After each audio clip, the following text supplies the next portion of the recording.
Thank you, friends, for joining. Thank you for watching.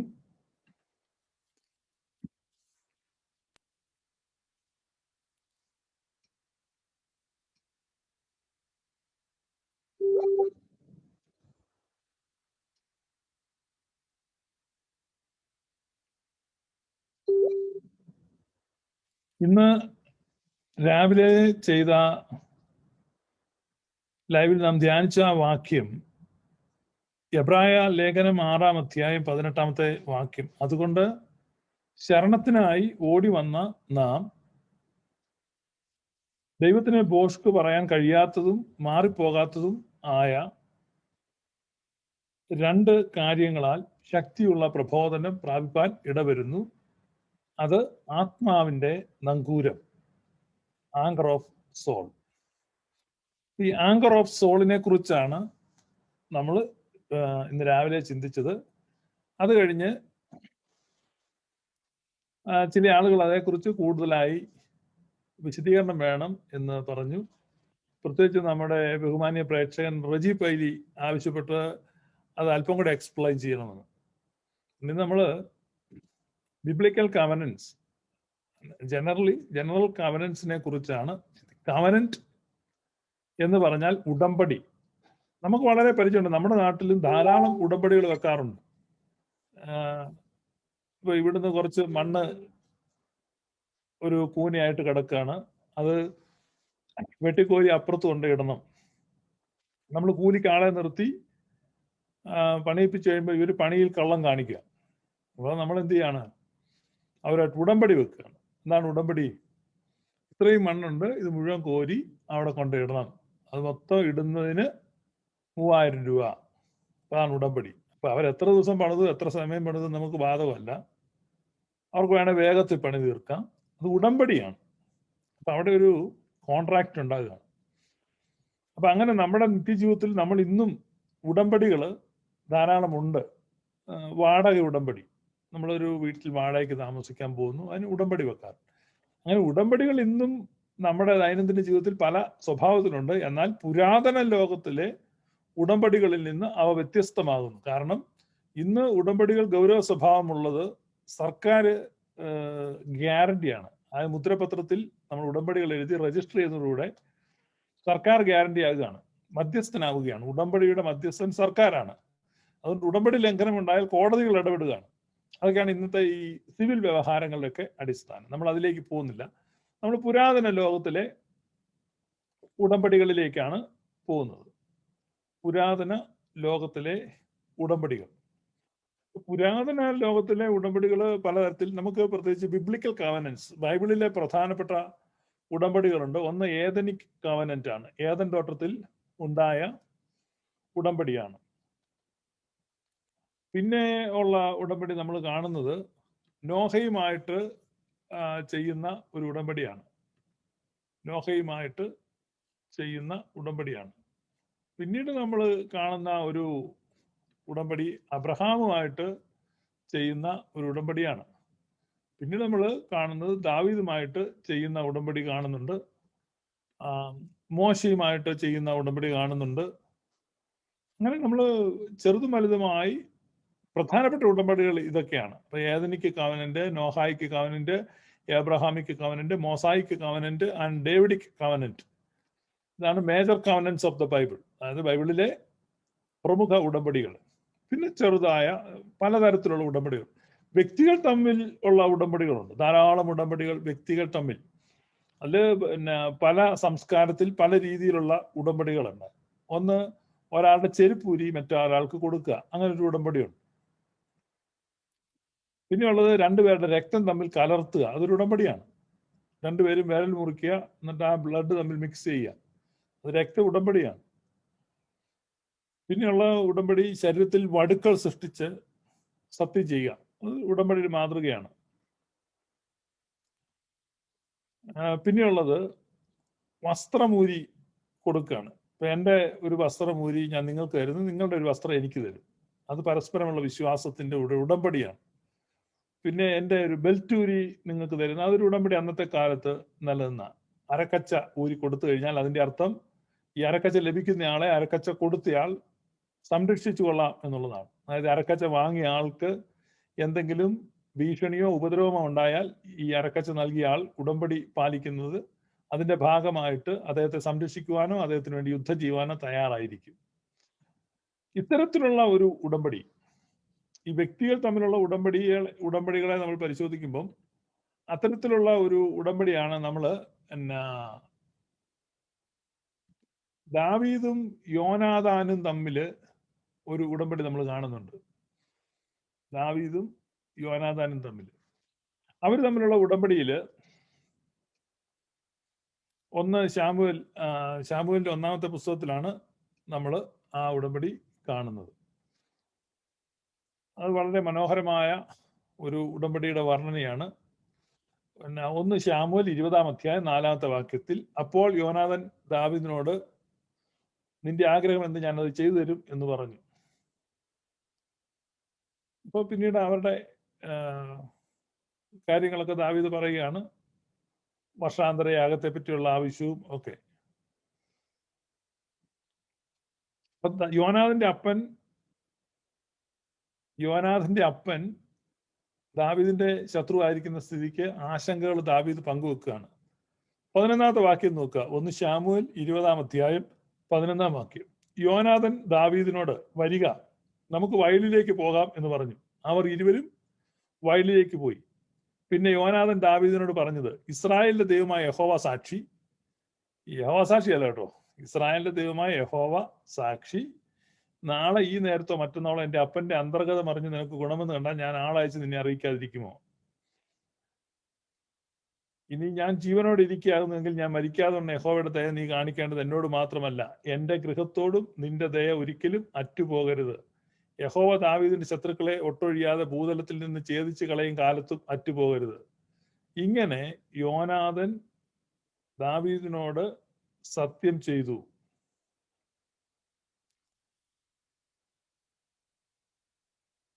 അപ്പം 23-ാമത്തെ വാക്യത്തിൽ, ഞാനും നീയും തമ്മിൽ പറഞ്ഞിരിക്കുന്ന കാര്യത്തിലോ യഹോവ എനിക്കും നിനക്ക് മധ്യേ സാക്ഷി എന്ന് പറഞ്ഞു.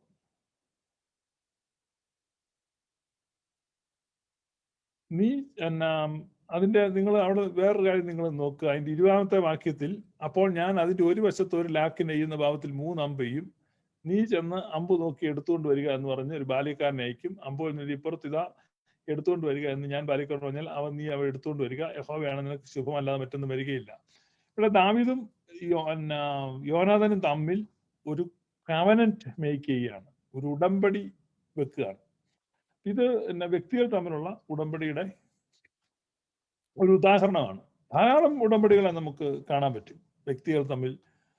അബ്രഹാം തന്റെ ദാസനായ എലിയാസറിനെ കൊണ്ട് ഒരു ഉടമ്പടി വെക്കുന്നുണ്ട്, സത്യം ചെയ്യിക്കുന്നുണ്ട്. അബ്രഹാമിന്റെ കാലിനടിയിലേക്ക് എലിയാസറിന്റെ കൈകൾ വെപ്പിച്ചു, സത്യം ചെയ്യിച്ചു എന്നൊക്കെ നമ്മൾ ബൈബിളിൽ വായിക്കുന്നുണ്ട്. സത്യത്തില് എന്താണ് അബ്രഹാം എലിയാസറിനെ കൊണ്ട് ഉടമ്പടി ചെയ്യിച്ചേ? തന്റെ സ്വന്തം വർഗത്തിൽപ്പെട്ട ഒരു പെൺകുട്ടിയെ കൊണ്ട് തന്റെ മകനെ വിവാഹം കഴിപ്പിക്കണം. അബ്രഹാം വയസ്സ് ചെന്നിരിക്കുന്നു, വൃദ്ധനായിരിക്കുന്നു, മകന് പെണ്ണന്വേഷിച്ചു പോകാനുള്ള പ്രാപ്തിയില്ല. അപ്പം ഈ തന്റെ ദാസനെ അത് ഏൽപ്പിക്കുകയാണ്. അപ്പൊ അത് സത്യം ചെയ്യുക. ദാസനെ ഇങ്ങനെ ഒരു സ്ഥലത്തേക്ക് വിട്ടു കഴിഞ്ഞാൽ മറ്റു കാര്യങ്ങളിൽ ശ്രദ്ധ പതിപ്പിച്ച് ഈ ചിന്തകൾ സ്കാറ്റർ ചെയ്ത് വേറെ വഴിക്കൊക്കെ പോകാൻ സാധ്യതയുണ്ട്. അതുകൊണ്ട് ഈ സത്യം ചെയ്യിക്കുകയാണ്. എന്താണ് സത്യം? തന്റെ കാലിനടിയിൽ തന്റെ ദാസന്റെ കൈ വെപ്പിച്ച്, യഥാർത്ഥത്തിൽ അബ്രഹാം തന്റെ ദാസനെ കൊണ്ട് തന്റെ ലിംഗത്തിൽ പിടിപ്പിക്കുകയാണ് ചെയ്തത്. എന്ന് പറഞ്ഞാൽ തന്റെ ലിംഗത്തിൽ സ്പർശിച്ച് തന്റെ ദാസൻ സത്യം ചെയ്യുക. ഇതൊരു വല്ലാത്ത അനുഭവമാണ്. നിങ്ങളിപ്പം ഒന്ന് ഓർത്ത് നോക്കുക, ഒരു പൊള്ളിപ്പോകുന്ന അനുഭവമാണ്. നമ്മൾ സാധാരണ ചിന്തിക്കാത്തൊരു കാര്യമാണ്. നിങ്ങളിപ്പോ ഒരു സ്ഥലത്ത് ചെല്ലുമ്പോൾ ഒരാൾ അത്തരത്തിലൊരു സത്യം ചെയ്യിച്ചു കഴിഞ്ഞാൽ ആയുഷ്കാലം ആ സത്യം മറക്കത്തില്ല. അപ്പൊ എന്ന് പറഞ്ഞാൽ ആ ലിംഗാഗ്രത്തിൽ സ്പർശിപ്പിക്കുന്ന എന്തിനാണ്? കാരണം അത് തന്റെ സന്തതിയുമായിട്ടും തന്റെ സന്തതി പരമ്പരകളുമായിട്ടുമുള്ള ഒരു വാഗ്ദത്തമാണ്. എന്ന് പറഞ്ഞാൽ തന്റെ മകന് ഭാര്യ വന്ന് ആ മകന് മക്കളുണ്ടായി എങ്കിൽ മാത്രമേ തന്റെ തലമുറ നിലനിൽക്കുകയുള്ളൂ, തന്റെ വംശം നിലനിൽക്കുകയുള്ളൂ. അതുകൊണ്ടാണ് ആ കാലിനടിയിൽ കൈവെപ്പിക്കുമ്പോൾ ഈ ദാസൻ അത് ജീവിതത്തിൽ മറക്കാൻ സാധിക്കുന്നില്ല. അതുകൊണ്ട് ഈ സ്ഥലം വിട്ടിട്ട് വിദൂരദേശത്തേക്ക് തൻ്റെ യജമാനന്റെ മകന് വധുവിനെ അന്വേഷിച്ച് പോകുമ്പോഴും ഓരോ നിമിഷവും ഓരോ സെക്കൻഡും തൻ്റെ ചിന്തകളിൽ ഈ താൻ ചെയ്ത സത്യം ഒരു പൊള്ളുന്ന ഓർമ്മയായിട്ട് കിടക്കുക. അതുകൊണ്ടാണ് ആ പൊള്ളുന്ന ഓർമ്മയാണ് ആ ഉടമ്പടി. അപ്പൊ പുരാതന കാലത്തെ ഉടമ്പടികളൊക്കെ അങ്ങനെയാണ്. അതുപോലെ ഈ ഉപ്പുകല്ലെടുത്തു കൊടുക്കുന്ന ഒരു ഉടമ്പടിയുണ്ട്, അതാണ് ലവണ നിയമം എന്ന് പറയുന്നത്. അങ്ങനെയൊക്കെ പല പല തരത്തിൽ അന്നത്തെ കാലത്ത് ആളുകൾ നിയമം ചെയ്തിരുന്നു. ഇന്നും നമ്മൾ കോടതികളിൽ ചെല്ലുമ്പോൾ ക്രിസ്ത്യാനികളാണെങ്കിൽ ബൈബിളെ തൊട്ടൊക്കെ സത്യം ചെയ്യിക്കും. ഈ ആധുനിക കാലത്തും ഞാൻ സത്യം മാത്രമേ ബോധിപ്പിക്കുകയുള്ളൂ, സത്യം മാത്രമേ പറയുള്ളൂ എന്ന് പറഞ്ഞാൽ ഇവൻ മാറിപ്പോകാത്ത പൊള്ളുന്ന ഒരു ഉറപ്പ്, അത് കവനന്റാണ്, ഒരു ഉറപ്പ് വാങ്ങും. അങ്ങനെയുള്ള ധാരാളം കവനന്റുകൾ. ഇന്നലെ ഞാൻ പറഞ്ഞതില് ഈ അബ്രഹാമിനോട് ദൈവം വാഗ്ദത്തം ചെയ്യുമ്പോൾ ഒരു ഉടമ്പടി വെക്കുന്നുണ്ട്. എന്ന് പറഞ്ഞാൽ ദൈവം ഒരു വാഗ്ദത്തം കൊടുത്തു, ആ വാഗ്ദാനത്തിന് ഗ്യാരണ്ടറെ കിട്ടുന്നില്ല. കാരണം നമ്മളൊരു പ്രോമിസ് കൊടുത്താൽ ആ പ്രോമിസിന് ഗ്യാരണ്ടർ പ്രോമിസ് കൊടുക്കുന്ന ആളെക്കാൾ വലിയ ആളായിരിക്കണം, എങ്കിലേ ഗ്യാരണ്ടർ ആകാൻ പറ്റത്തു. അപ്പൊ ദൈവമാണ് പ്രോമിസ് കൊടുക്കുന്നത്. അപ്പൊ ദൈവത്തെക്കാൾ വലിയ ഒരാളോ തുല്യനായ ഒരാളോ കാണുന്നില്ല. അപ്പൊ അബ്രഹാമിനോട് ദൈവം പറയുകയാണ്, ഒരു കാര്യം ചെയ്യാം, മനുഷ്യരുടെ മര്യാദ പ്രകാരം ലെറ്റസ് മേക്ക് എ കവനന്റ്, ഞാനൊരു ഉടമ്പടി വെക്കാം. അതുകൊണ്ട് നിങ്ങൾ ആ ഭാഗം കാണുന്നത് ഉൽപ്പത്തി പുസ്തകത്തിലാണ്. ഉൽപ്പത്തി പുസ്തകം 15 അധ്യായം നോക്കിയാൽ മതി. 15 അധ്യായത്തിൽ 9 വാക്യം, അവനോട് നീ 3 വയസ്സുള്ള ഒരു പശുക്കിടാവിനെയും 3 വയസ്സുള്ള ഒരു കോലാടിനെയും 3 വയസ്സുള്ള ഒരു ആട്ടുകൊറ്റനെയും ഒരു കുറുപ്രാവിനെയും പ്രാവിൻ കുഞ്ഞിനെയും കൊണ്ടുവരിക എന്ന് പറഞ്ഞു. ഇവയൊക്കെയും പിളർന്ന് അവൻ കൊണ്ടുവന്ന് ഒത്ത നടുവെ പിളർന്ന് ഭാഗങ്ങളെ നേർക്കുനേരെ വെച്ചു. നിങ്ങൾ നോക്കുക, സൂര്യൻ അസ്തമിച്ച് ഇരുട്ടായ ശേഷം. അപ്പം അന്നത്തെ ഒരു ബാബിലോണിയൻ ഉടമ്പടി സമ്പ്രദായമാണത്. മൃഗത്തെ പിളർന്ന്, ഒരു മൃഗത്തെ നെടുക പിളർന്ന് രണ്ടാക്കി വെക്കുക. രണ്ടാക്കി വെച്ചിട്ട് ഉടമ്പടി ചെയ്യുന്ന രണ്ടാളുകളും മുമ്പിലും പുറകിലുമായിട്ട് നിൽക്കുക. ഒരാൾ മുന്നിൽ നടക്കുകയാണ്. ഈ പിളർക്കപ്പെട്ട ഈ മൃഗത്തിന്റെ പിളർക്കപ്പെട്ട ശരീരഭാഗങ്ങൾ, രണ്ടായിട്ട് പിളർന്നു വെച്ചിരിക്കുന്ന ശരീരഭാഗത്തിന്റെ നടുവിലൂടെ നടക്കുകയാണ്. നടുവിലൂടെ നടന്ന് മറ്റവനോട് ഉറപ്പായിട്ട് സത്യം ചെയ്യുകയാണ്. എന്താണ് ആ സത്യം? ഞാൻ ഇന്ന കാര്യം ഇന്ന രീതിയിൽ ചെയ്തു കൊള്ളാം, ഉറപ്പായി വാഗ്ദത്തം ചെയ്യുന്നു. അതിന്റെ അന്തസാരം എന്താണെന്ന് ചോദിച്ചാൽ, ഈ പിളർക്കപ്പെട്ട് വെച്ചിരിക്കുന്ന ഈ മൃഗത്തിന്റെ ശരീരഭാഗങ്ങൾ വീണ്ടും കൂട്ടിയോജിച്ച്, ഈ പിളർക്കപ്പെട്ട ശരീരഭാഗങ്ങൾ വീണ്ടും യോജിച്ച് അതിനെ ജീവൻ പ്രാപിച്ചാൽ അല്ലാതെ ഈ ഉടമ്പടി ദുർബലമാവുകയില്ല. എന്ന് പറഞ്ഞാൽ ഈ മൃഗം പിളർക്കപ്പെട്ടു, ഈ മൃഗം പിളർക്കപ്പെട്ട് അതിന്റെ ശരീരം രണ്ടാക്കി വെച്ചിരിക്കുകയാണ്. രണ്ടാക്കി വെച്ചിരിക്കുമ്പോൾ ആ ശരീരഭാഗങ്ങൾ വീണ്ടും പുനഃസംയോജിച്ച് ജീവൻ പ്രാപിച്ചാൽ അല്ലാതെ ഈ ഉടമ്പടി ദുർബലമാവുകയില്ല. അതാണ് ആ ഉടമ്പടിയുടെ ഒരു സാരം. അപ്പൊ ഇവിടെ നോക്കുക, അപ്പം അബ്രഹാം ആ സൂര്യൻ അസ്തമിച്ച് ഇരുട്ടായ ശേഷം ഇതാ പുകയുന്ന ഒരു തീച്ചൂള, ആ ഭാഗങ്ങളുടെ നടുവെ ജ്വലിക്കുന്ന ഒരു പന്തം കടന്നുപോയി. അപ്പൊ അബ്രഹാം മനുഷ്യർ തമ്മിൽ ഉടമ്പടി ചെയ്യുന്ന രീതിയിൽ ഈ മൃഗത്തെ ഇങ്ങനെ പിളർന്നു വെച്ചിട്ട് ഈ മൃഗത്തിന്റെ പിളർക്കപ്പെട്ട ഭാഗങ്ങളുടെ നടുവിലൂടെ അബ്രഹാം ക്രോസ് ചെയ്ത് ഇപ്പുറത്ത് വന്നിരിക്കുകയാണ്. ഇനി എന്ത് ചെയ്യണം? ഉടമ്പടി ചെയ്യുന്നവൻ ആ മൃഗത്തിന്റെ നടുവിലൂടെ വരണം. യഹോവ ഉടമ്പടി ചെയ്യാമെന്നാണ് പറഞ്ഞിരിക്കുന്നത്. സൂര്യൻ അസ്തമിച്ചപ്പോൾ അബ്രഹാം നോക്കി നിൽക്കുമ്പോൾ സംഭ്രമജനകമായ ആ കാഴ്ച കാണുകയാണ്. ഒരു പന്തം, ഒരു തീപ്പന്തം പെട്ടെന്ന് ഈ പിളർക്കപ്പെട്ട മൃഗത്തിന്റെ ഭാഗങ്ങളുടെ നടുവിലൂടെ പാസ് ചെയ്യണം. Thus God made a covenant with Abraham. അപ്പൊ എബ്രഹാമിക് കവനന്റ് ആണ്. അപ്പൊ അബ്രഹാമുമായിട്ട് ചെയ്ത ആ ഉടമ്പടിയാണ്. അപ്പൊ ഉടമ്പടിയുടെ പവർ എന്താണെന്ന് നിങ്ങൾ മനസ്സിലാക്കണം. ഉടമ്പടിയുടെ പവർ നിങ്ങൾക്ക് മനസ്സിലാക്കണമെങ്കിൽ ഒരു സിമ്പിൾ ഉടമ്പടിയാണ് ദാവീദ് യോനാഥനോട് ചെയ്ത ഉടമ്പടി.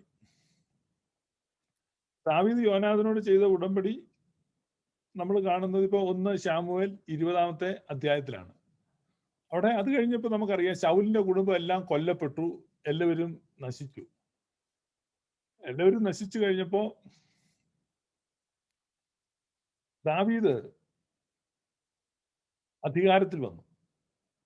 ദാവീദ് അധികാരത്തിൽ വന്നു കഴിഞ്ഞപ്പോൾ ദാവീദ് എന്ത് ചെയ്യാണ്? ദാവീദ് ചോദിക്കുകയാണ്, ഞാൻ ശൗലിന്റെ കുടുംബത്തോട് ഞാൻ കരുണ ചെയ്യേണ്ടതിനായിട്ട് അവിടെ ആരെങ്കിലും അവശേഷിക്കുന്നുണ്ടോ? ആരെങ്കിലും അവശേഷിക്കുന്നുണ്ടോ? ഇതാണ് ചോദിക്കുന്നത്. കാരണം എന്താണ്? എന്തുകൊണ്ടാണ് ദാവീദ് അങ്ങനെ ഒരു ചോദ്യം ചോദിച്ചത്?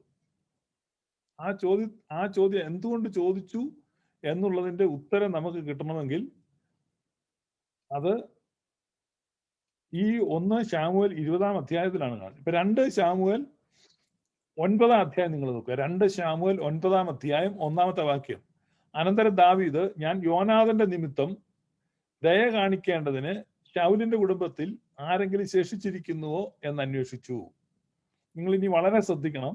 ഞാൻ യോനാഥന്റെ നിമിത്തം ദയ കാണിക്കേണ്ടതിന് ശൗലിന്റെ കുടുംബത്തിൽ ആരെങ്കിലും ശേഷിച്ചിരിക്കുന്നുവോ എന്ന് അന്വേഷിച്ചു. നിങ്ങൾ ഒന്ന് ചിന്തിക്കേ. ഇപ്പം ദാവീദ് എന്ത് ചെയ്യാൻ പോവാണ്? To show his mercy. കാരണം ശൗലിന്റെ കുടുംബവും ദാവീദിന്റെ കുടുംബവും തമ്മിൽ, ശൗലിന്റെ ഗൃഹം എന്നാണ് ബൈബിളിൽ, ശൗലിന്റെ ഗൃഹവും ദാവീദിന്റെ ഗൃഹവും തമ്മിൽ ദീർഘകാല യുദ്ധം നടന്നു. ശൗലിന്റെ ഗൃഹം ക്ഷയിച്ചു പോയി. ഇപ്പൊ ദാവീദ് പൂർണ്ണ പ്രാബല്യത്തിൽ അധികാരത്തിലിരിക്കുകയാണ്. ഇപ്പൊ ദാവീദിന് ഇപ്പൊ ആരൊക്കെ കരുണ കാണിക്കേണ്ട കാര്യമൊന്നുമില്ല. പക്ഷേ ദാവീദ് ഇപ്പോ കരുണ കാണിക്കാൻ പോവുകയാണ്. വൈ? എന്തുകൊണ്ടാണ്? എന്നാൽ ശൗലിന്റെ ഗൃഹത്തിൽ സീബ എന്നു പേരുള്ള ഭൃത്യനുണ്ടായിരുന്നു. അവനെ ദാവീദിന്റെ അടുക്കൽ വിളിച്ചു വരുത്തി, ഞാൻ ദൈവത്തിന്റെ ദയ കാണിക്കേണ്ടതിന് ശൗലിന്റെ കുടുംബത്തിൽ ആരെങ്കിലും ഉണ്ടോ എന്ന് ചോദിച്ചതിന് 2 കാലും മുടന്തനായിട്ട് യോനാഥന്റെ ഒരു മകനുണ്ട് എന്ന് പറഞ്ഞു. അവൻ എവിടെയെന്ന് രാജാവ് ചോദിച്ചതിന് ലോദേബാരിൽ അമ്മിയേലിന്റെ മകനായ മാഖീറിന്റെ വീട്ടിലുണ്ടെന്ന് പറഞ്ഞു. അപ്പൊ ശൗലിന്റെ മകനായ മെഫീബോശത്തിനെ എടുത്തുകൊണ്ട് വരികയാണ്. അതായത് ഈ മെഫീബോശത്ത് വളരെ കുഞ്ഞായിരുന്നപ്പം അവന്റെ അവനെ എടുത്തുകൊണ്ട് പോയപ്പോ ഇവൻ താഴെ വീണിട്ട് കാലൊടിഞ്ഞു പോയതാണ്. ഒരു വീഴ്ചയുടെ ഫലമായിട്ട് മുടന്തുണ്ടായവനാണ് മെഫീബോശത്ത്.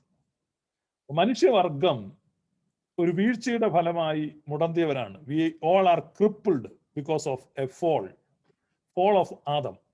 അപ്പൊ ആദമിന്റെ വീഴ്ച നിമിത്തം മുടന്തിയവരാണ് മുഴുവൻ മനുഷ്യവർഗവും. ആരും ഞെളിയേണ്ട ആവശ്യമില്ല. എല്ലാവരും ഒരുപോലെ മുടന്തുള്ളവരാണ്. മുഴുവൻ മനുഷ്യവർഗത്തെയും സൂചിപ്പിക്കുകയാണ് ഈ മെഫീബോശത്ത്. ഈ മെഫീബോശത്ത് വീണു, 2 കാലും മുടന്തനായി പോയി, നടക്കാൻ കഴിയത്തില്ല. ജന്മന അങ്ങനെ ആയിപ്പോയി.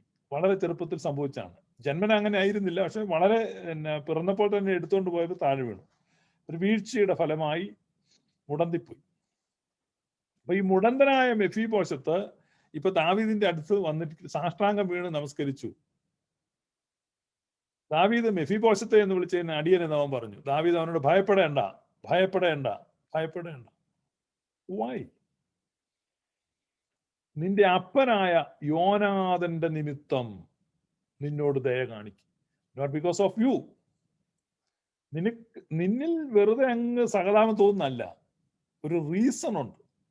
നിന്നിൽ സഹതാപം തോന്നാനുള്ള റീസൺ അത് നീയല്ല. അത് ഞാനും നിന്റെ അപ്പനുമായിട്ട് മേക്ക് ചെയ്ത ഒരു കവനന്റ് ആണ്.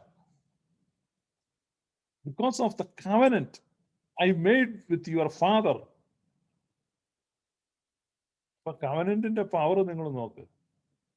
ശത്രു കുടുംബത്തിലാണ്, പക്ഷെ ഒരു കവനന്റ് അവിടെ നിൽക്കുക. അപ്പം അവൻ നമസ്കരിച്ചുകൊണ്ട് ചത്ത നായയെ പോലെ ഇരിക്കുന്ന അടിയനെ കടാക്ഷിപ്പാൻ അടിയൻ എന്തുള്ളൂ എന്ന് പറഞ്ഞു. അപ്പൊ അങ്ങനെ നിങ്ങൾ നോക്കുമ്പോൾ വളരെ കാര്യങ്ങൾ നിങ്ങൾക്ക് കാണാൻ പറ്റും. അങ്ങനെ 11-ാമത്തെ വാക്യത്തിൽ രാജാവായ യജമാനൻ അടിയനോട് കൽപ്പിക്കുന്നൊക്കെ അടിയൻ ചെയ്യും. മെഫീബോശത്തിന് എന്ത് ചെയ്തു? രാജകുമാരന്മാരിൽ ഒരുത്തൻ എന്ന പോലെ ദാവീദിന്റെ മേശയിങ്കൽ ഭക്ഷണം കഴിച്ചു പോന്നു. രാജകുമാരന്മാരിൽ ഒരാൾ എന്ന പോലെ. മനസ്സിലായോ? as equal as the sons of David. അപ്പൊ നമ്മൾ എങ്ങനെയാണ് ദൈവമക്കളാകുന്നത്? Because of the covenant. യോനാഥനുമായിട്ട് ദാവീദ് വെച്ച ആ കവനന്റ് നിമിത്തം ഇപ്പോൾ യോനാഥൻ എവിടെ ഇരിക്കുകയാണ്? രാജാവിന്റെ മേശയിങ്കൽ ഇരിക്കുകയാണ്. അവിടെ കയറി ഇരിക്കാൻ പോലും കാരണം കാലിന് മുടന്ന് ആരെങ്കിലും എടുത്തങ്ങോട്ട് വെക്കുന്നതായിരിക്കും. അതുകൊണ്ടാണ് നമ്മളെ ക്രിസ്തുവിനോടുകൂടെ സ്വർഗസ്ഥലങ്ങളിൽ ഇരുത്തിയിരിക്കുന്നു. നമ്മൾ എവിടെയാ എഫേസ്യ ലേഖനത്തിൽ വായിക്കുന്നത്? സ്വർഗസ്ഥലങ്ങളിൽ നമ്മളെ ഇരുത്തിയിരിക്കുന്നു. എങ്ങനെ? മെഫീബോശത്തിനെ എടുത്തുകൊണ്ട് ദാവീദ് രാജാവിന്റെ മേശയിങ്കൽ ഇരുത്തിയതുപോലെ നമ്മളെ ഇപ്പൊ എവിടെ ഇരിക്കുക? സ്വർഗസ്ഥലങ്ങളിൽ ക്രിസ്തുവിനോട് കൂടെ ഇരുത്തിയിരിക്കുകയാണ്. എന്തുകൊണ്ടാ? നമ്മുടെ യോഗ്യത കൊണ്ടാണോ? നമ്മുടെ കഴിവ് കൊണ്ടാണോ? നമ്മുടെ മിടുക്ക് കൊണ്ടാണോ? നമ്മുടെ സാമർത്ഥ്യം കൊണ്ടാണോ? നമ്മുടെ വിശുദ്ധി കൊണ്ടാണോ? നമ്മുടെ നീതി പ്രവൃത്തി കൊണ്ടാണോ? നമ്മുടെ മര്യാദ കൊണ്ടാണോ? നമ്മുടെ മനോഭാവം കൊണ്ടാണോ? നമ്മുടെ ഏറ്റുപറച്ചിൽ കൊണ്ടാണോ? No, because of his mercy. കരുണ കൊണ്ട്. എന്തുകൊണ്ടാണ് ആ കരുണ? ആ കരുണ അവൻ ചെയ്ത ഉടമ്പടിയാണ്. അപ്പൊ അബ്രഹാമിനോട് ദൈവം ചെയ്യുന്ന ഉടമ്പടിയാണ്. ഈ മൃഗത്തെ പിളർന്ന് ഇത് രണ്ടാക്കി വെക്കുകയാണ്. മരണത്തെ ഉറപ്പാക്കുകയാണ്. അപ്പൊ അതുകൊണ്ടാണ് ഞാൻ വരുവോളം ഈ പാനപാത്രം കുടിക്കുമ്പോഴൊക്കെയും നിങ്ങൾ എൻ്റെ മരണത്തെ പ്രസ്താവിക്കുന്നു. അപ്പം ആ മരണത്തെ പ്രസ്താവിക്കുന്നു എന്നുള്ളത് പൗലോസ് ഹൈലൈറ്റ് ചെയ്ത് പറയുന്നുണ്ട്. നാം അവന്റെ മരണത്തെ പ്രസ്താവിക്കുന്നു. ഈ കൊരിന്ത്യർ ലേഖനം 11 പൗലോസ് ഈ വിശുദ്ധ കുർബാനയെ പറ്റി എക്സ്പ്ലെയിൻ ചെയ്യുന്നത് 23 തൊട്ടുള്ള. അപ്പൊ അവിടെ വളരെ കൃത്യമായിട്ട് അദ്ദേഹം നമ്മളെ പഠിപ്പിക്കുകയാണ്. 26 വാക്യം, 1 കൊരിന്ത്യർ 11:26. അങ്ങനെ നിങ്ങൾ ഈ അപ്പം തിന്നുകയും പാനപാത്രം കുടിക്കുകയും ചെയ്യുമ്പോഴൊക്കെയും കർത്താവ് വരുവോളം അവന്റെ മരണത്തെ പ്രസ്താവിക്കുന്നു. അവന്റെ മരണത്തെ പ്രസ്താവിക്കുക. അപ്പം നിയമകർത്താവിന്റെ ജീവകാലത്തോളം നിയമത്തിന് ഉറപ്പില്ല. നിയമകർത്താവിന്റെ മരണത്താലല്ലോ നിയമം സ്ഥിരമാക്കപ്പെടുന്നത്, ഉടമ്പടി സ്ഥിരമാക്കപ്പെടുന്നത്. കാരണം ജീവിച്ചിരിക്കുമ്പോൾ ഉടമ്പടി ദുർബലമാകപ്പെടാം. അപ്പൊ നൽകിയ ഉടമ്പടിയെ ഉറപ്പിക്കുവാൻ ക്രിസ്തു മരിച്ചു എന്ന് നമുക്ക് മനസ്സിലാക്കാം. അതിന്റെ ലീഗൽ വ്യൂവിൽ ആണ് അതിന്റെ ലീഗൽ എക്സ്പ്ലനേഷൻ. അപ്പൊ നിയമത്തിന്റെ കണ്ണുകളിലൂടെ ദൈവത്തിന്റെ സ്നേഹത്തെ ഗ്രഹിക്കാൻ ശ്രമിക്കുന്നവർക്ക് നിയമത്തിന്റെ ദൃഷ്ടിയിൽ ഈ ഉടമ്പടി അവിടെ നിൽക്കുകയാണ്. ഒരു ഉടമ്പടി നിലനിൽക്കുകയാണ്. അതുകൊണ്ടാണ് ഈ ഉടമ്പടിയെ കുറിച്ച് നമ്മൾ സംസാരിക്കുന്നത്. അപ്പൊ ഉടമ്പടികൾ ധാരാളമുണ്ട്. ഞാൻ പറഞ്ഞത് സീക്വൻസ് ഓഫ് കവനൻസ് ആണ്. അപ്പം ഏദനിൽ ഉടമ്പടിയുണ്ട്, നോഹയുമായിട്ട് ഉടമ്പടിയുണ്ട്, അബ്രഹാമുമായിട്ട് ഉടമ്പടിയുണ്ട്. അപ്പൊ ഈ ഉടമ്പടികള് എന്തുകൊണ്ടുണ്ടാകുന്നു? ഉടമ്പടികൾ അവിശ്വാസത്തിൽ നിന്നുണ്ടാകുന്നു.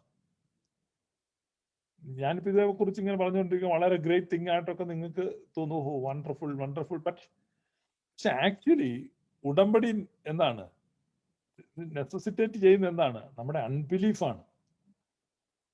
നമുക്ക് ട്രസ്റ്റ് ഇല്ലാത്തതുകൊണ്ടാണ്. രണ്ടുപേരും തമ്മിൽ എന്തിനാ ഉടമ്പടി വെക്കുന്നത്? അവരുടെ അവിശ്വാസമാണ്. അപ്പൊ അവിശ്വാസത്തിന്റെ ട്രീറ്റ്മെന്റ് ആയിട്ടാണ് ഉടമ്പടി വെച്ചത്. ഇവിടെ നോക്കുക, നമുക്ക് വേണ്ടി ഒരു ഉടമ്പടി തന്നിരിക്കുകയാണ്. ആ ഉടമ്പടി എന്തിനാണ്? നമ്മളെ മക്കളാക്കുവാനാണ്. അപ്പൊ മക്കൾ എന്നുള്ള നിലയിലുള്ള ആ കോൺഷ്യസ് അവയർനെസ്സിലേക്ക് വന്നു കഴിയുമ്പോൾ, ഇപ്പൊ മെഫീബോശത്ത് എവിടെ ഇരിക്കുകയാണ്? മെഫീബോശത്ത് രാജാവിന്റെ മേശയെങ്കിൽ ഇരിക്കുകയാണ്. അപ്പം ആ ഒരു കവനൻ കോൺഷ്യസിലല്ല പിന്നെ മെഫീബോശത്ത് ഇരിക്കേണ്ടത്. മക്കളെ പോലെ, രാജകുമാരന്മാരെ പോലെ കൺസിഡർ ചെയ്തിരിക്കുകയാണ്. അപ്പൊ ആ റിലേഷൻഷിപ്പിലേക്ക് വരികയാണ്. ഇതാണ് അതിന്റെ വ്യത്യാസം. ഈ ഒരു വ്യത്യാസം മനസ്സിലാക്കാനാണ് നമ്മൾക്ക് പലപ്പോഴും പരാജയപ്പെടുന്നത്. അപ്പൊ ദൈവം മനുഷ്യനെന്ന നിലയ്ക്ക് അബ്രഹാമിനോട് ഇറങ്ങി വന്ന് ഉടമ്പടി ചെയ്യുകയാണ്. മൃഗത്തിന്റെ പിളർപ്പുകളുടെ ഇടയിലൂടെ സഞ്ചരിച്ച് ഉടമ്പടി ചെയ്യുകയാണ്. ആ ഉടമ്പടി ദൈവം അബ്രഹാമിനോട് ചെയ്യുമ്പം ആ ഉടമ്പടി അവന്റെ സന്തതിയെക്കുറിച്ചാണ്. സന്തതികളെ കുറിച്ച് എന്ന് അനേകരെ കുറിച്ചല്ല. സന്തതികൾ എന്ന് ബഹുവചനമല്ല പറഞ്ഞത്, മറിച്ച് ഏകവചനമാണ് പറഞ്ഞത്. ഏകവചനം. കാരണം ഗലാത്യ ലേഖനം 3-ാം അധ്യായം 15-ാമത്തെ വാക്യം. സഹോദരന്മാരെ, ഞാൻ മനുഷ്യരുടെ ഇടയിൽ നടപ്പുള്ള ഒരു ദൃഷ്ടാന്തം പറയാം. ഒരു മനുഷ്യന്റെ നിയമമായാലും, ഈ നിയമം എന്നത് നിങ്ങൾ ഉടമ്പടി എന്ന് വായിക്കണം, എങ്കിൽ അതിന്റെ അർത്ഥം മനസ്സിലാവുള്ളൂ. ഇവിടെ തർജ്ജമയിൽ നിയമം എന്നാണ്. അപ്പം ഞാൻ മനുഷ്യരുടെ ഇടയിൽ നടപ്പുള്ള ഒരു ദൃഷ്ടാന്തം പറയാം. ഒരു മനുഷ്യന്റെ ഉടമ്പടി ആയാലും അതിന് ഉറപ്പ് വന്ന ശേഷം ആരും ദുർബലമാക്കുകയോ അതിനോട് വല്ലതും കൂട്ടിക്കൽപ്പിക്കുകയോ ചെയ്യുന്നില്ല. അതായത് രണ്ട് മനുഷ്യർ തമ്മിൽ ഒരു ഉടമ്പടി വെച്ചു, ആ ഉടമ്പടി എസ്റ്റാബ്ലിഷ് ചെയ്ത് കഴിഞ്ഞാൽ പിന്നെ ചെന്നിട്ട് എന്ത് ചെയ്യാൻ പറ്റത്തില്ല, അത് ദുർബലമാക്കാൻ പറ്റത്തില്ല, അതിനോട് എന്തെങ്കിലും കൂട്ടിച്ചേർക്കാൻ പറ്റത്തില്ല. എന്നാൽ അബ്രഹാമിനും അവന്റെ സന്തതിക്കും വാഗ്ദത്തങ്ങൾ ലഭിച്ചു. സന്തതികൾക്കും എന്ന് അനേകരെ കുറിച്ചല്ല, നിന്റെ സന്തതിക്കും എന്ന് ഏകനെ കുറിച്ചത്രേ പറയുന്നത്. അപ്പൊ അബ്രഹാമിനോട് ദൈവം ഉടമ്പടി വെച്ചപ്പം നിനക്കും നിന്റെ സന്തതിക്കും എന്നാ പറഞ്ഞു. അതായത് സന്തതി പരമ്പരകൾക്കൊന്നോ സന്തതികൾക്കൊന്നോ അല്ല. God made covenant between Abraham and his descendant. പൗലോസ് പറയാണ് അത് ക്രിസ്തു തന്നെ. ഇവിടെ നോക്കുക, അബ്രഹാമിൽ നിനക്കും നിന്റെ സന്തതികൾക്കും എന്ന അനേകരെ കുറിച്ചല്ല, നിന്റെ സന്തതിക്കും എന്ന് ഏകനെ കുറിച്ച് അത്രേ പറയുന്നത്, അത് ക്രിസ്തു തന്നെ. അപ്പൊ അബ്രഹാമിക് കവനന്റ്, അപ്പം അബ്രഹാമിനോട് ദൈവം വെച്ച ഉടമ്പടിയുടെ അനുഗ്രഹം ഇപ്പൊ നിങ്ങൾ മനസ്സിലാക്കുകയാണ്, കവനന്റ് മേക്ക് ചെയ്തിരിക്കുകയാണ്. അപ്പൊ ഇവിടെ അബ്രഹാം പിളർന്നു വെച്ച ആ മൃഗത്തിന്റെ ശരീരഭാഗങ്ങളുടെ ഇടയിലൂടെ തീപ്പന്തമായി ദൈവം കടന്നു പോകുമ്പോ അങ്ങനെ കടന്നുപോയ ഉടമ്പടിയുടെ ഉറപ്പ് ഇപ്പൊ ക്രിസ്തുയേശുവിൽ വന്ന് നിൽക്കുകയാണ്. മനസ്സിലായി? ഇത് മുഴുവൻ മനുഷ്യവർഗത്തെയും അനുഗ്രഹിക്കുവാനാണ്. നിന്നിൽ സകല വംശങ്ങളും അനുഗ്രഹിക്കപ്പെടും. അപ്പൊ അതാണ് വാഗ്ദത്തം. സകല വംശങ്ങളും സകല മുഴുവൻ മനുഷ്യവർഗവും അനുഗ്രഹിക്കപ്പെടുകയാണ്. ഇതാണ് ഈ ഉടമ്പടിയുടെ പ്രത്യേകത. അപ്പൊ ഇത് പവർ ഓഫ് കവനന്റ് ആണ്, ഉടമ്പടിയുടെ ഉറപ്പാണ്.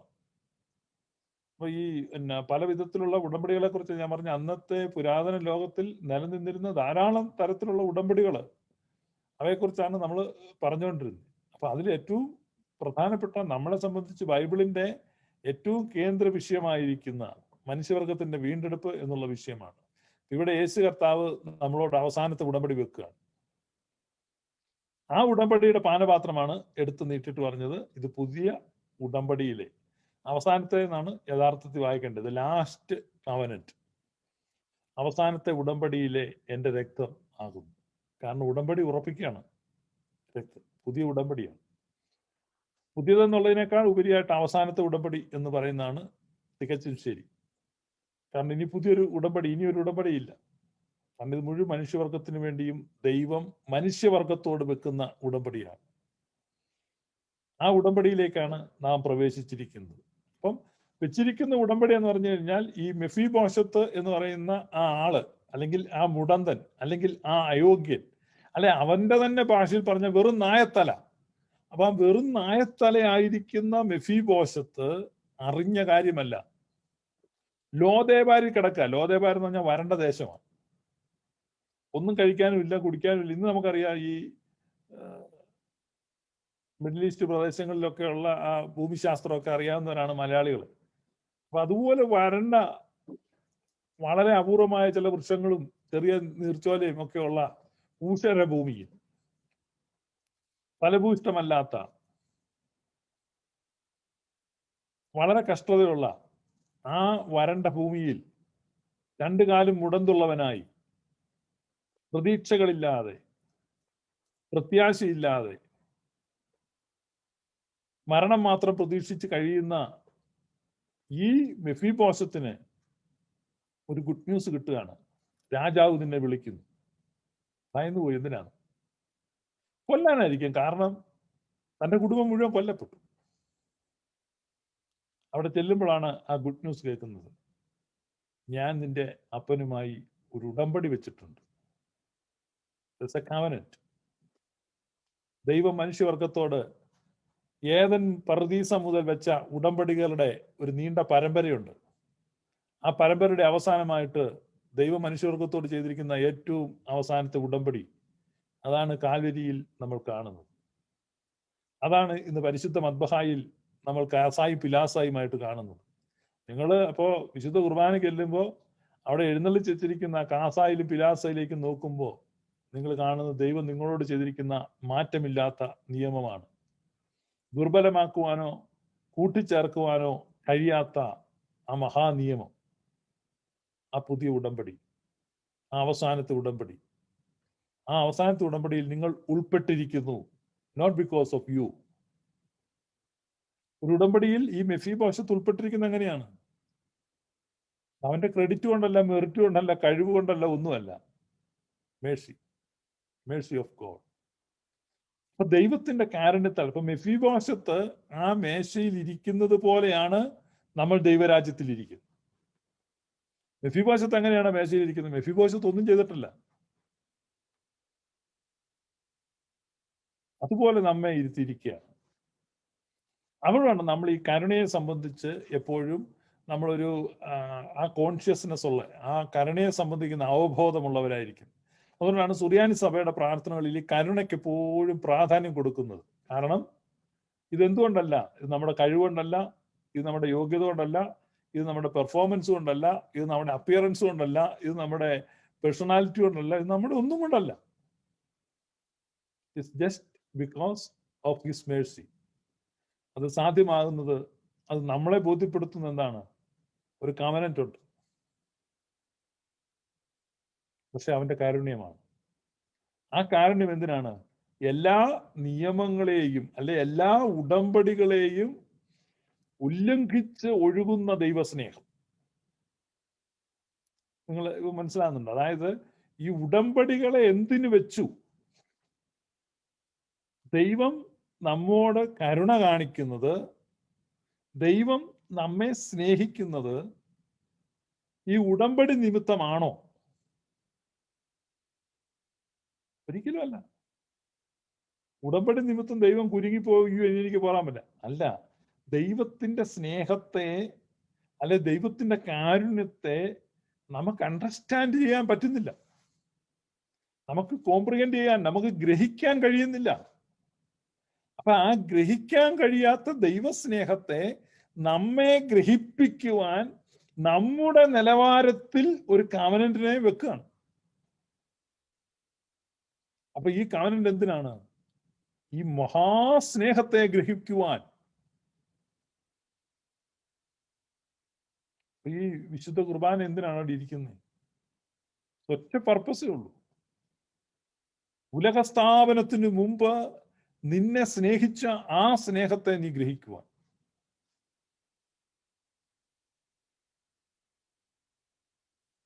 It continuously reminding you about that unchanging love, about that eternal love.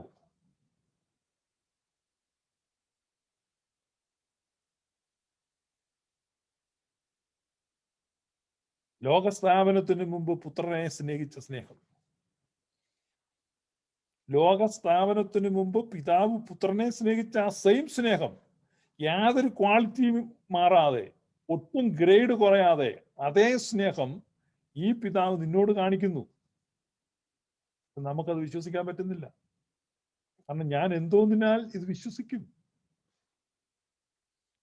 Abraham ചോദിക്കുകയാണ്, ദൈവമേ ശരിയാ, നീ ദൈവമൊക്കെയാ, നീ വലിയ പുള്ളിയാ, പക്ഷെ ഞാനൊരു പാവപ്പെട്ട മനുഷ്യനാണ്, ഞാനിത് എന്തോന്നിനാൽ അറിയും? ഞാനിതെങ്ങനെ വിശ്വസിക്കും? കാരണം നീ ഇടയ്ക്കിടയ്ക്ക് പറയുന്നുണ്ട് ഇങ്ങനെ, പക്ഷേ ഞാനിതെങ്ങനെ വിശ്വസിക്കും?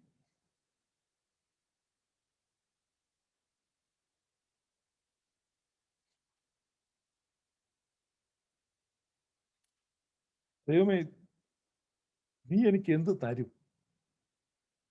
ഞാനിത് എന്തോന്നിനാൽ അറിയും? How can I believe you? അങ്ങനെ ഇരിക്കും ആകാശത്ത് നിന്ന് ഒരു മുഴക്കം കേൾക്കാൻ വന്ന് അബ്രഹാമി അബ്രഹാമി എന്ന് വിളിക്കും. ഇതൊക്കെ ഞാൻ എങ്ങനെ അറിയും? അപ്പൊ എനിക്ക് കാണാവുന്നതായിട്ട് എ വിസിബിൾ സൈൻ, എനിക്ക് തൊടാവുന്നതായിട്ട്, a tangible sign, a sensible sign. I need something. There comes the cross. അവിടെയാണ് ആ കുരിശ് വരുന്നത്. നിനക്ക് കാണുവാൻ, നിനക്ക് തൊടുവാൻ, നിനക്ക് ഉറപ്പിക്കുവാൻ. ആ ഫോളൻ സ്റ്റേറ്റിലുള്ള നമ്മുടെ കാർണൽ മൈൻഡിന് ദൈവത്തിന്റെ മഹാസ്നേഹത്തെ ഗ്രഹിക്കുവാൻ ഉള്ള ഒരു ഉപാധി, ദാറ്റ് ഓൾഡ് റഗഡ് ക്രോസ്, ആ പഴയ കുരിശ്, ആ മരക്കുരിശ്. ആ സ്നേഹത്തിന്റെ കരങ്ങൾ, ആ ചഷകം നിന്റെ നേരെ നീട്ടുകയാണ്. വാങ്ങിപ്പാനം ചെയ്തു കൊള്ളി. കാണാൻ പറ്റുന്നത്, തൊടാൻ പറ്റുന്നത്, അനുഭവിക്കാൻ പറ്റുന്നത്.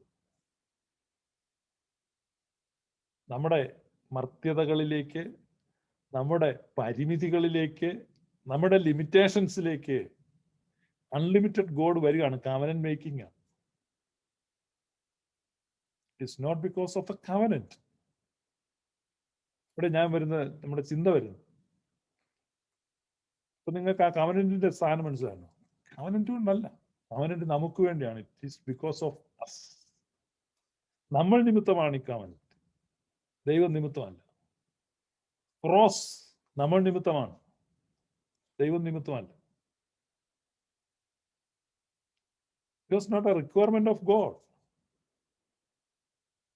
നമ്മുടെ വീഴ്ചയുടെ, നമ്മുടെ പാപത്തിന്റെ, നമ്മുടെ കുറവിന്റെ, നമ്മുടെ ബലഹീനതയുടെ നീടായിരുന്നു ക്രോസ്. നമ്മുടെ പാപത്തിന്റെ പരിണിത ഫലം അതുകൊണ്ടാണ് പറയുന്നത്. നമ്മുടെ പാപം ചുമന്നുകൊണ്ട് അവൻ കുരിശിൽ കയറി. നമുക്ക് ഗ്രഹിക്കാൻ കഴിയാത്തത് അതാണ് പൗലോസ് റോമാലേഖനത്തിൽ എഴുതി വച്ചിരിക്കുന്നത്. ദൈവത്തിന്റെ സ്നേഹം ആർക്ക് ഗ്രഹിക്കാൻ കഴിയും? എഫേസ്യക്കാർക്ക് എഴുതുമ്പോൾ പൗലോസ് പ്രാർത്ഥിക്കുകയാണ്, ഈ സ്നേഹം ഈ സഭയിലുള്ളവർ ഗ്രഹിക്കേണ്ടതിനായി, സകല വിശുദ്ധന്മാരോടുമൊപ്പം ഈ സ്നേഹത്തെ ഈ എഫേസോസ് സഭയിലുള്ളവർ ഗ്രഹിക്കേണ്ടതിനായി ഞാൻ പ്രാർത്ഥിക്കുന്നു. റോമാക്കാർക്ക് എഴുതുമ്പോൾ അത്ഭുത പരതന്ത്രനായിട്ട് പൗലോസ് പറയാണ്, ഈ സ്നേഹത്തെ ആർക്ക് ഗ്രഹിക്കാൻ പറ്റും? ഇന്ന് നിങ്ങൾക്ക് ഈ സ്നേഹത്തെ ഗ്രഹിക്കാൻ പറ്റുന്നുണ്ട്, ഈ മഹാസ്നേഹത്തെ. സച്ച് എ ഗ്രേറ്റ് ലവ് ആണ് ഗ്ലോറിയസ് ഗോസ്പൽ. ഈ സ്നേഹത്തെ ഗ്രഹിക്കുക. ഇത് മനുഷ്യന്റെ കാർണാലിറ്റി കണ്ടിന്യൂസ് ആയിട്ട് എന്ത് ചെയ്തുകൊണ്ടിരിക്കും? തടസ്സപ്പെടുത്തിക്കൊണ്ടിരിക്കും. ഇത് ഗ്രഹിക്കാൻ സമ്മതിക്കത്തില്ല. കണ്ടിന്യൂസ് ആയിട്ട് ഇത് നിങ്ങളെ തടസ്സപ്പെടുത്തിക്കൊണ്ടിരിക്കും. ഈ സ്നേഹത്തെ ഗ്രഹിക്കുന്ന അനുഭവമാണ് ദൈവരാജ്യത്തിന്റെ അനുഭവം. അപ്പൊ ദൈവരാജ്യം എന്ന് പറഞ്ഞാൽ എന്താണ്? ഭക്ഷണവും പാനീയവുമല്ല. അത് നീതിയും സമാധാനവും പരിശുദ്ധ റൂഹായിലുള്ള സന്തോഷവുമാണ്. നീതിയും സമാധാനവും പരിശുദ്ധ റൂഹായിലുള്ള സന്തോഷവുമാണ്. അപ്പൊ ഈ ഒരു സ്നേഹത്തിലേക്ക്, അതിന്റെ ഒരു അവയർനെസ്, അല്ലെങ്കിൽ അതിന്റെ ഒരു പെർഫെക്റ്റ് ആയിട്ടുള്ള ഒരു കൺവിക്ഷനിലേക്ക്, ആ എക്സ്പീരിയൻസിലേക്ക് നമ്മൾ മാറ്റപ്പെടുന്നതാണ് ദൈവരാജ്യത്തിന്റെ അനുഭവം. അപ്പൊ ദൈവരാജ്യത്തിലേക്ക് എങ്ങനെ പ്രവേശിക്കും? അപ്പൊ ധാരാളം തടസ്സങ്ങളുണ്ട്. ഇപ്പൊ നിങ്ങളുടെ വീടിന് ഡോർ വെച്ചിരിക്കുന്നത് എന്തിനാണ്? ഡോർ വെച്ചിരിക്കുന്നത്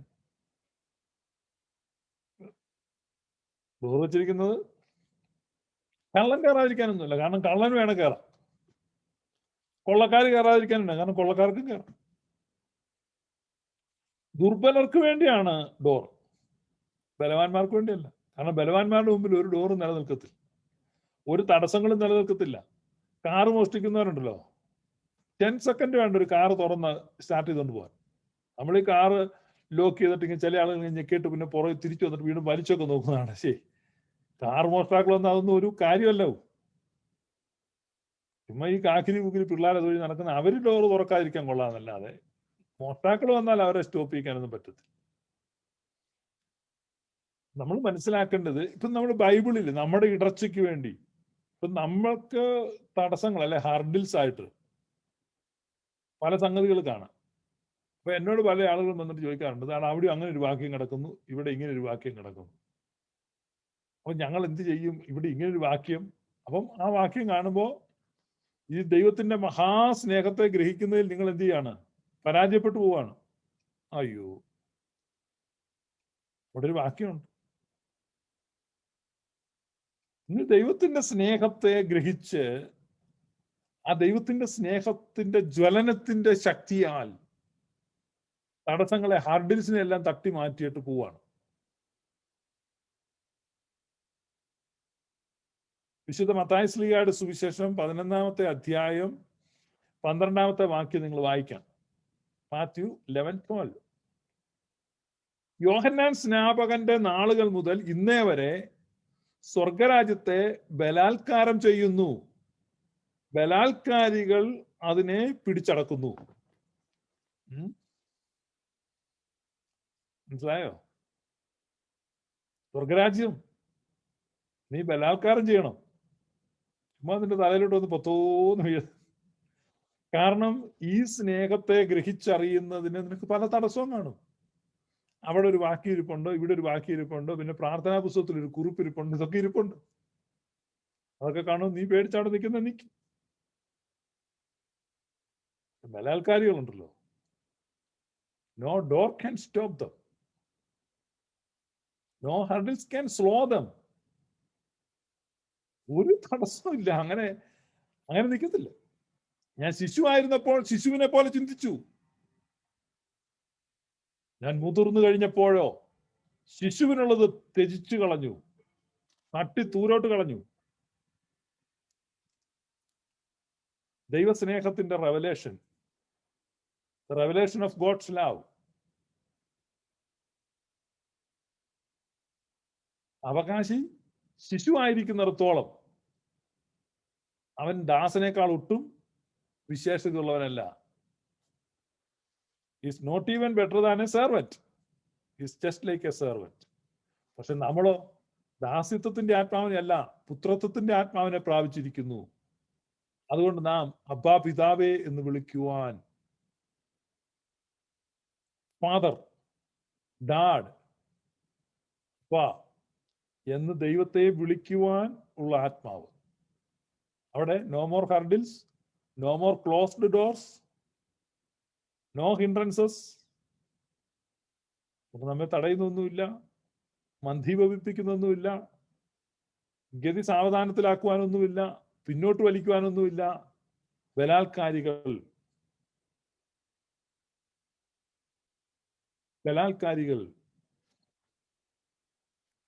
വളരെ നാളുകൾക്ക് ശേഷം വിദേശത്ത് നിന്ന് എയർപോർട്ടിൽ വന്നിറങ്ങുന്ന ഒരു പിതാവിനെ കാണാൻ വേണ്ടി ഒരു കുഞ്ഞ് ബന്ധുക്കളുടെ കൂടെ വന്ന് നിൽക്കുകയാണ്. അപ്പൊ ഈ പിതാവ് ഇങ്ങനെ നടന്നു വരുന്നതാണ്. ഈ കൊച്ചിങ്ങനെ ആ പിതാവിന്റെ അടുത്തേക്ക് പോകാൻ വേണ്ടി, അപ്പൊ അവിടെ ഹർഡിൽസ് ഉണ്ട്, എയർപോർട്ടിന്റെ ഒരു ബാരിയർ, ഒരു വേലിയുണ്ട്, പിടിക്കുകയാണ്. പക്ഷെ ഈ കൊച്ചി ഇവരുടെ കൈ കുതിറിക്കുകയാണ്. അപ്പൊ കൊച്ചിന്റെ സ്നേഹത്തിന്റെ ശക്തിയാണ്. കൊച്ചി ഇവരുടെ കൈയെ കുതിറിച്ച് കളഞ്ഞിട്ട്, ഊരിക്കളഞ്ഞിട്ട് ഓടി പോവാണ് പപ്പായുടെ അടുത്തേക്ക്. ഓടിച്ച് നിങ്ങൾ കെട്ടിപ്പിടിക്കുക.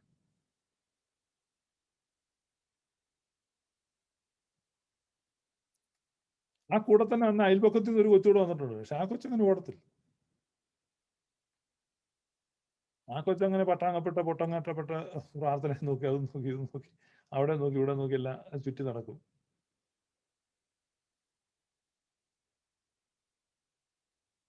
കെടാത്ത തീയായിട്ട് ചാകാത്ത പുഴുവും നരവും ഒക്കെ നോക്കും. ദൈവസ്നേഹത്തിലേക്ക് ചെലുത്തി. Hurdles are there, hindrances are there,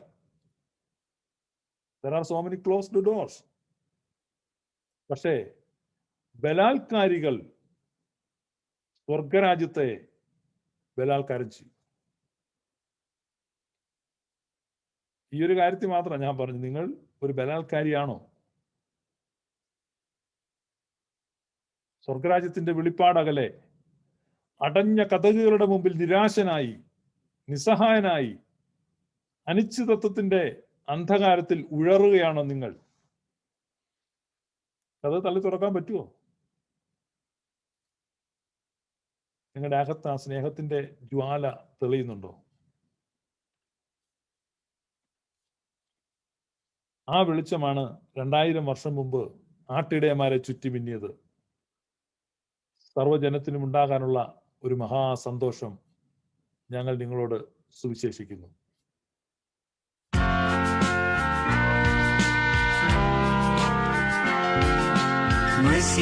മശിഹാജാതം ചെയ്ത ബേത്ലഹേമിൽ പ്രാചീൻ നിന്നെത്തി ജ്ഞാനികളവനെ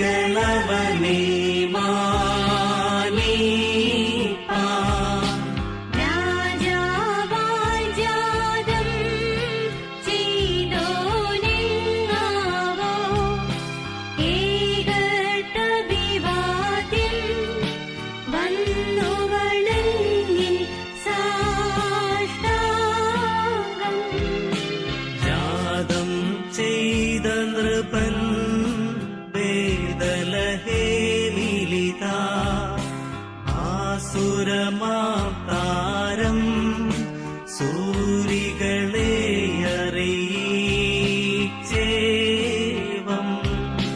തിരുവവതാരത്താൽ വിടുതൽ നൽകുകയാ ആഘോഷാർഹതയോടവനെ സ്തുതിയാൽ വന്നു